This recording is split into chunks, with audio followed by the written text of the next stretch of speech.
Je vous le disais en titre, au moins 21 éléments Codeco réfractaires au processus de paix ont été tués dans les combats. Les opposants au FARDC aux environs des Bunia, chef-lieu des Lituri, selon le commandant de la 3e zone de défense qui a livré ce bilan à la presse. 2 éléments des FARDC ont également péri et 4 sont blessés dans ces combats qui ont duré 3 jours. Qu'à cela ne tienne, le général Yav Filemon rassure que les menaces d'attaque qui pesaient sur Bunia sont écartés.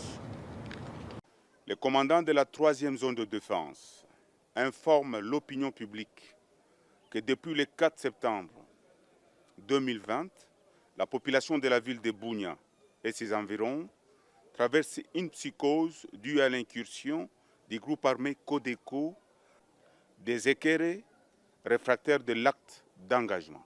Cela s'en est suivi par de multiples exactions contre la paisible population à travers plusieurs pillages de vaches, de biens de valeur, tueries des populations civiles, en menant plusieurs attaques contre l'opposition des forces armées de la République démocratique du Congo, dont la plus récente est celle de Fichama, à plus ou moins 8 km à l'est de la ville de Bunia.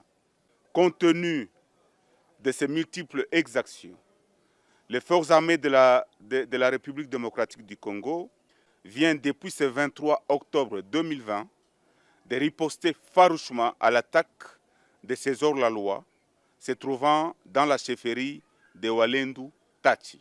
Nous vous informons que Ezekere, Ngwala, bastions de ces groupes Codeco, Bar ALC sont passés sous contrôle des forces armées. Le bilan de ces opérations fait état du côté ennemi de 21 éléments neutralisés et vus et plusieurs blessés évacués dans leur fuite. Côté des forces armées, 2 vaillants combattants sont tombés sur le champ de bataille et 4 autres blessés. À ce jour, nous tenons à rassurer la population de Bunia et ses environs que la situation de la partie est de la ville est sous contrôle des forces armées de la République démocratique du Congo et de sécurité.